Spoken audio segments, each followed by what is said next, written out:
Bezrat Hashem, le Zohar d'aujourd'hui, Parashat Korach, Va'avad Alevi, hu et avodat Ohel Moed vegomer. Rabbi Abba patach, ayoshev al chug haaretz vegomer. Tahazé. Viens Rabbi Abba, viens voir quelque chose. Kad ba'a kutsha bechul ivre alma, quand Akadosh Baruch Hu voulait créer le monde, salik bereota kame. Il y avait un et ratzon, il y avait un moment de joie devant Akadosh Baruch Hu qui voulait créer ce monde. Ou bara le boraita. Et Akadosh Baruch Hu l'a créé par le plan de la Torah. Ici, que Akadosh Baruch Hu, quand il voulait créer le monde, istakel boraita ou barale. Il a regardé la Torah, il a créé ce monde. Que veut dire ça? Veut dire qu'il a adapté le monde pour que le monde puisse servir la Torah. Pas comme les gens y pensent, qu'il faut s'adapter au monde. Il faut adapter le monde au modernisme, il faut, dans le temps moderne, il faut qu'on s'adapte nous. C'est pas nous qu'on doit s'adapter au monde moderne. C'est le monde moderne qui doit s'adapter à la Torah. Qui veut dire, regardez, tout ce qui est invention, tout ce qui sort dans le monde, il doit être adapté à la Torah et c'est pas la Torah qui doit s'adapter au monde moderne. Car Akadosh Baruch Hu a créé ce monde, istakel boraita, il a regardé la Torah, il a créé ce monde. Ubama ishtachle ala daud ichtiv, ba'achino shamayim sham ani, vechtiv, vaetzlo amon. Il dit ici, al tikra amon, ella uman. Uman, ça veut dire que l'œuvre d'Akadosh Baruch Hu, c'était selon le plan de la Torah. Il dit ici, ba'ishat adanafak adam al alma, avazir partsufa dele, me'ela vetata. Et quand l'homme a été créé, son visage a été créé du ciel et la terre. Vous savez que chaque jour, Akadosh Baruch Hu, quand il a créé le monde, chaque jour, il fallait qu'il crée le monde du ciel et la terre. Et Adam a été créé aussi du ciel et la terre. La terre a donné le corps, le ciel a donné la neshama. Mais le visage aussi qui a été formé d'une manière qu'il a aussi le visage, qui est le rayonnement d'Hachem sur son visage. Et dit le Zohar, va vous dachlin mine kol berian.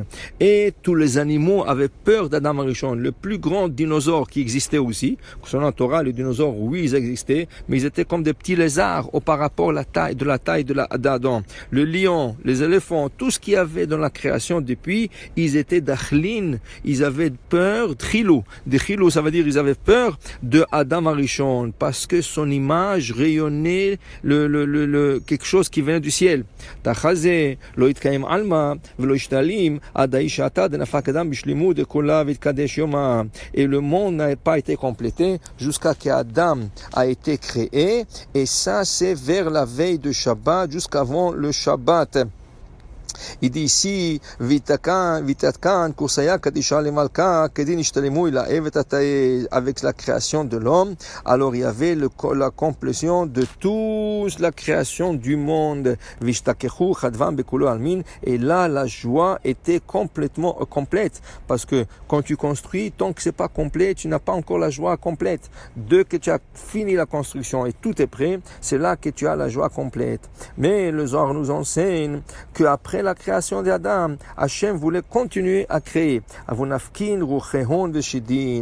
y avait le démon qui était supposé d'être des autres créatures, mais il dit ici, Vitkadash Yoma, la journée s'est sanctifiée déjà, c'était déjà le Shabbat, Velo Itbari'u. Alors, eux, ils n'étaient pas complétés, ils sont restés au niveau de spirituel, mais pas au niveau physique, qui veut dire que le mauvais esprit qu'on appelle, le démon, tout cela, ils allaient être créés. Mais ils allaient être créés d'une manière que Adam serait le patron. C'est Adam qui les aurait contrôlés. Mais maintenant, ils sont Loïd Bariou, ils n'avaient pas la chance d'être complétés. Alors, Ishter, Alma, Kemadit Pagim, Vetam, Vitrassar. Alors, il dit ici, comme s'il manquait quelque chose dans la création, car ces choses-là n'ont pas été complétées. Qui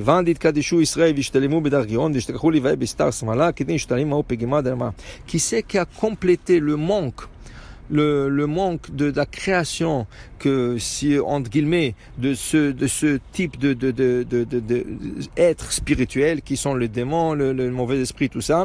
Il dit ici Lévaé, le Lévi'im. quand le Lévi est né, le Lévi, fils de Yaakov est né, la création se complétait. Et c'est pour ça qu'on dit pourquoi il s'appelait Lévi. Chez Livaou Hakadosh Baruch Hu Be'esrim Varba Matanot. Hakadosh Baruch Hu l'a accompagné avec 24 cadeaux. C'est écrit que quand Lévi est né, Hakadosh Baruch Hu a envoyé l'ange Gabriel qui l'emmène Lévi devant lui et il lui a donné 24 cadeaux. Alors de lui va sortir la tribu de Cohen, qu'on va donner le cadeau de Trouma, et le Lévi, le Maaser, et le Maaser Sheni, et tout ça. Et c'est le Lévi qui va compléter cette création du monde. Là, ce monde qui a manqué dans la création, c'est le Lévi qui l'a complété. Alors c'est pour ça qu'on comprend pourquoi les démons et les mauvais esprits, ils veulent, ça veut dire faire du mal aux hommes des fois.